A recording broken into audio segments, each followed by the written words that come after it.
You have those people in your life where just like when you hear their name or just a reference to them, it just kind of puts you in a good mood. Like, I don't know if Guy Haberman knows this about you. Like I told you earlier today that he was coming on and you lit up. Yes. You look like a Christmas tree. Right. I think that he's a great guy. I have fond memories of working with him and fond memories of his wedding down in Fresno. Oh, that was a flex.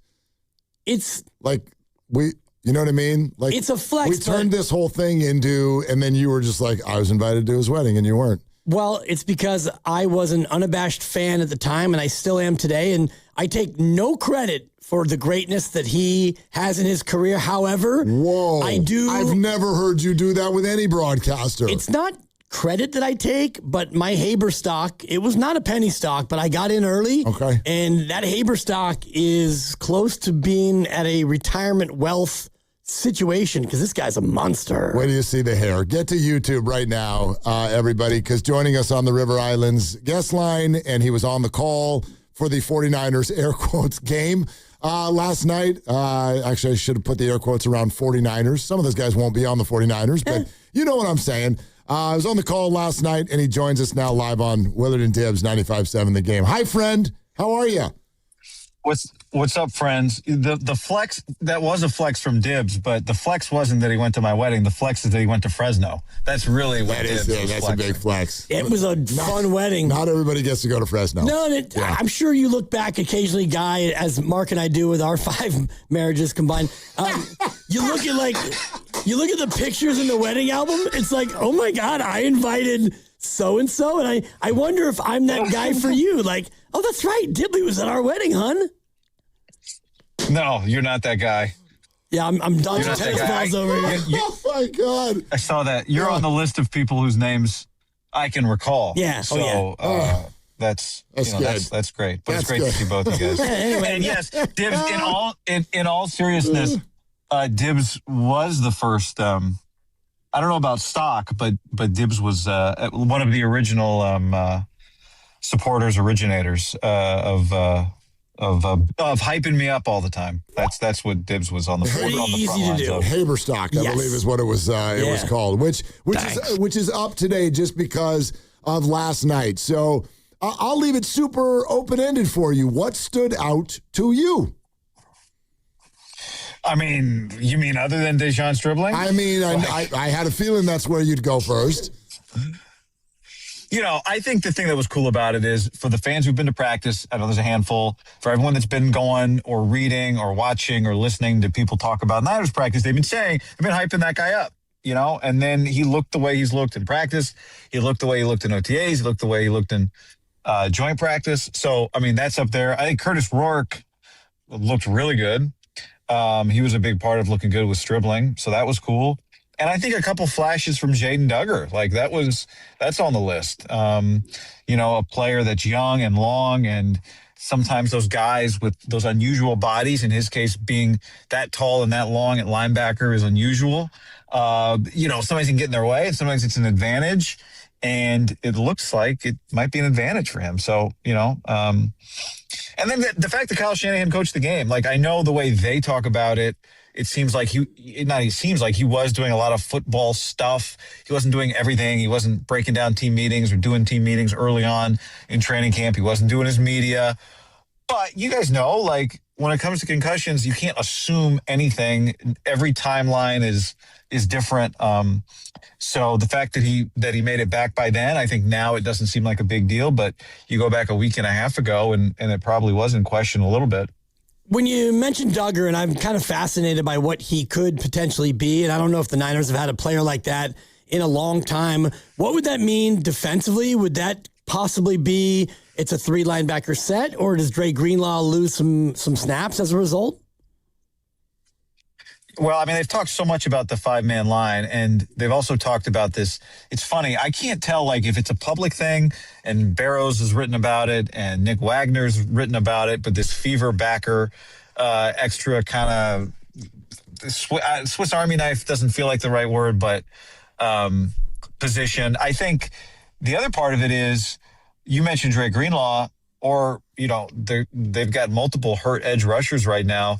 They've they've played him in a few different spots. They've played him in practice. He spent some time with the defensive line at edge rusher. He spent some time last night at middle linebacker. He spent some time off the ball. So, you do have to expect that someone's getting hurt, and you hope that Dre Greenlaw gets through the year fully healthy. It would be a awesome. I mean, maybe the Niners could have back-to-back comeback player of the years, but I don't know. I don't know exactly how it's all gonna get deployed by Raheem Morris. It's one of the great mysteries, of the season. They've played the same defense for a long time, and now they have a new defensive coordinator and some pieces that are unique. So I don't know, Dibs. I'm fascinated to see, what does it mean for a second linebacker? What does it mean for the nickel? What does it mean for some of these safeties? I don't know. Guy Haberman is with us here, was on the call for the Niner game last night, will be down in L.A. for their next game as well against the Chargers, which comes next Thursday. Willard and Dibs, 95-7 the game. Guy, I'm interested in your perspective, this camp versus previous camps, this preseason one versus previous preseason ones, like even the fact that, for instance, Mac Jones sat out. In what way would you put into words how the 49ers are being potentially more conservative with player health in 2026 versus previous years?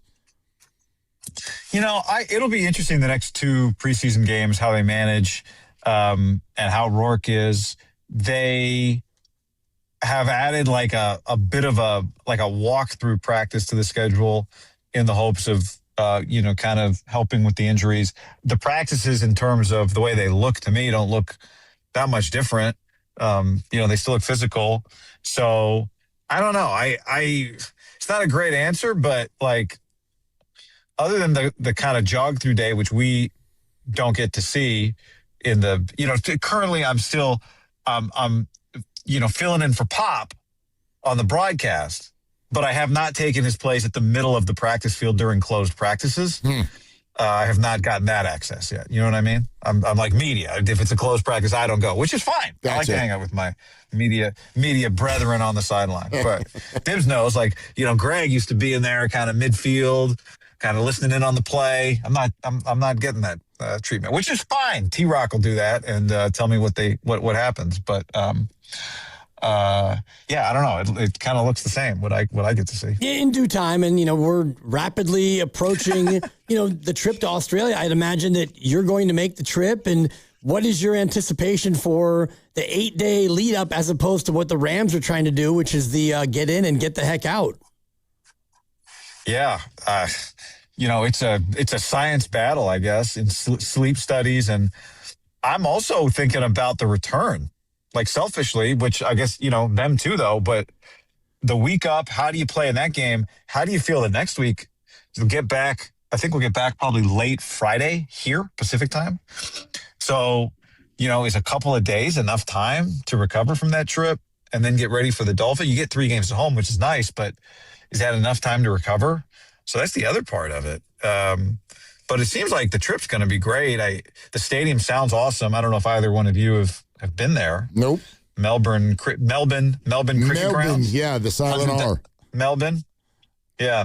Which I'm like, am I a fraud if I say it that way, or am I being respectful? I'm not sure. Well, when they go on their second international game later this year, how do you pronounce that country? I do say Mexico. You do? Okay, then you can say Melbourne. Yeah. So to me, you get to pick which way you go. You just have to be consistent. So remember, it's also the San Francisco 49ers. You have to do that too now. Yeah. Now, if you say Mexico, do you say city? Ciudad.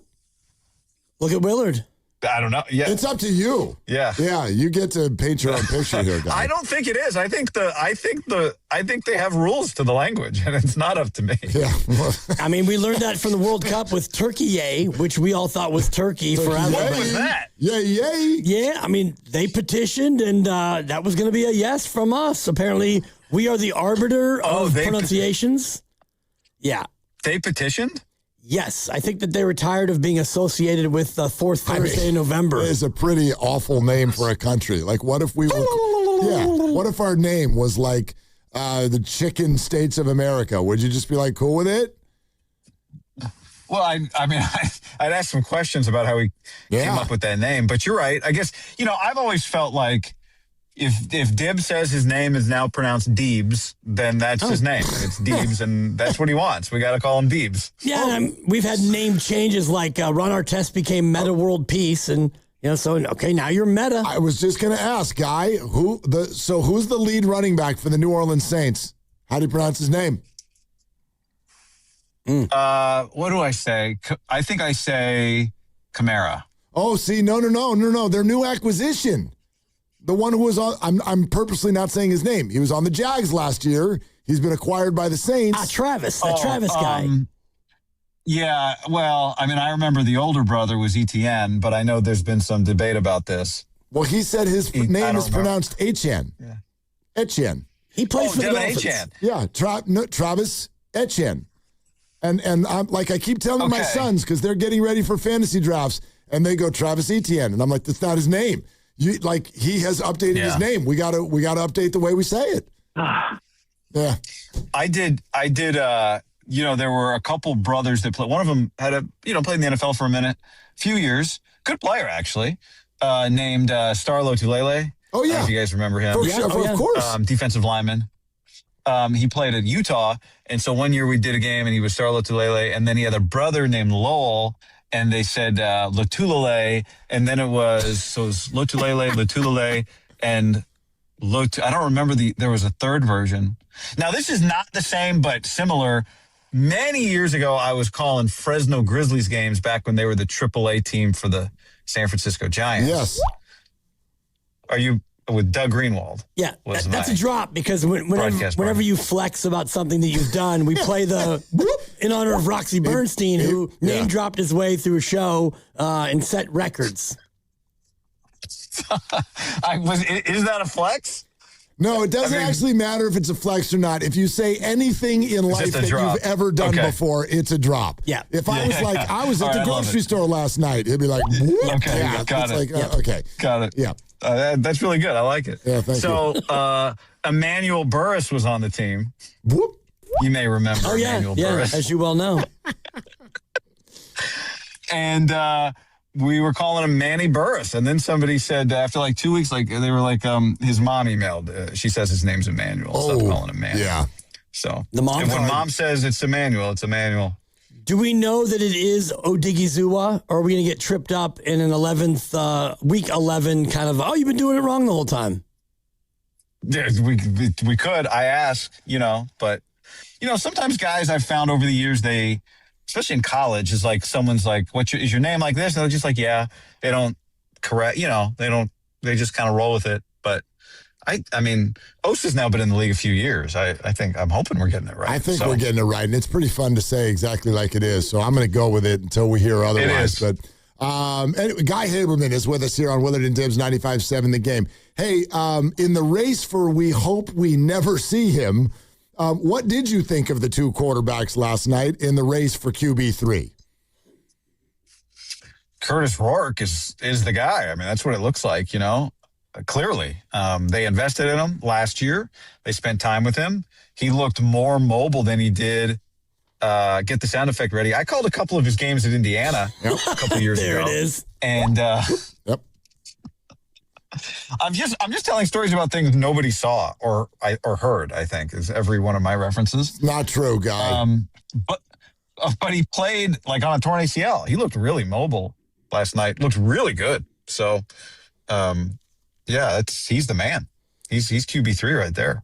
What do you make of their overall sort of status in the NFC West? I mean, the big bad wolf is like status. Was that?